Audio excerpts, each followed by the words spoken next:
look at a passage or reading a book or anything, we want to look at something called text features. Now, text features include things like the title. So first what we want to do is we're going to read the title or a heading. We're going to read the subtitles or subheadings. We're going to look at like things like a timeline, any keywords, any words that are bolded or italicized. You're going to look at photographs or pictures or illustrations, any captions, any words that are near the pictures that tell us more about the pictures that we're looking at. There might be maps or even diagrams. So we're going to look at all those first before we even start reading. So here I have a little passage for you. The title of our passage here is Sea Unicorns. Okay. Now I've made the text appear, so don't try to read it. It's not going to make any sense. I just want you to look at the title, and I want us to infer, because our reading comprehension question here is, what can you infer from the title of the story? So the title of the story is Sea Unicorns. So what do you think this is going to be about? Now, if we had a picture, that might help us, but we don't yet. Okay. And you could start reading a little bit, but I didn't give you the information quite yet. So don't read the passage yet. Let's take a look at this. What do you think? What do you think this title of the story could mean that the story is about? So sea unicorns. You might think that the story is about sea animals, maybe, or unicorns that live near the sea. You know, maybe you can infer that. So remember, when we're inferring things, writers don't often tell us more than what they're going to directly say. Okay, they give us hints and they're going to give us clues to kind of help you, like read between the lines. And you're going to use these clues to give you a deeper understanding of what you're reading. Okay, so let's think. What do you think this is about? Okay, hopefully you've made a guess. Maybe the story is about narwhals. Maybe.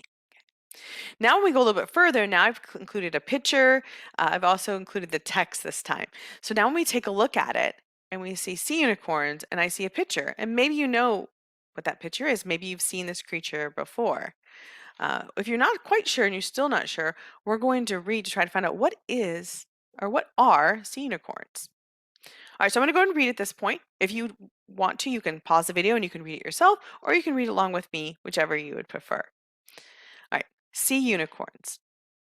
Often called the unicorns of the sea, narwhals are strange and beautiful creatures with long spiral tusks protruding from their upper jaw.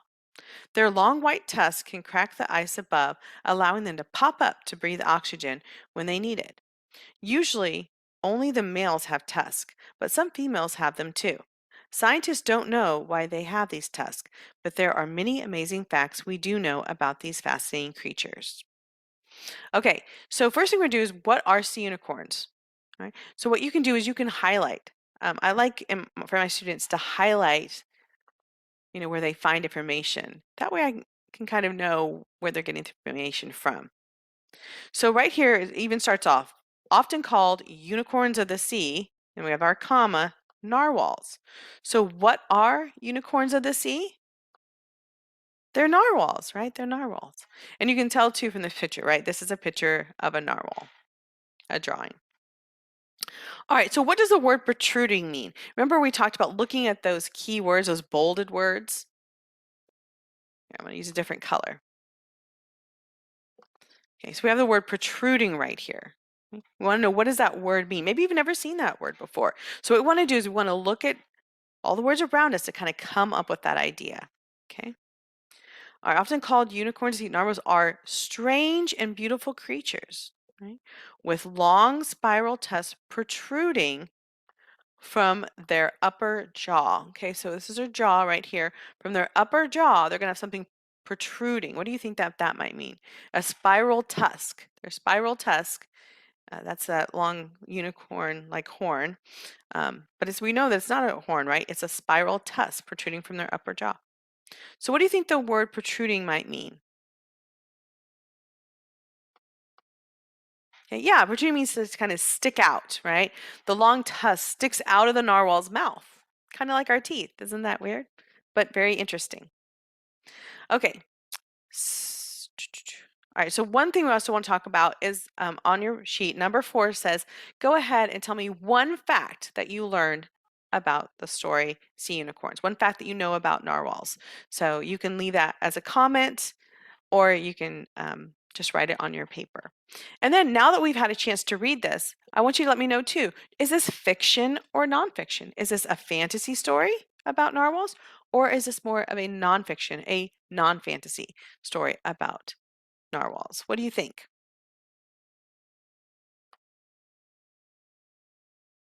All right, I hope you said that this is a nonfiction, right? This is a true story about narwhals, just giving us information. It's an informative text about narwhals.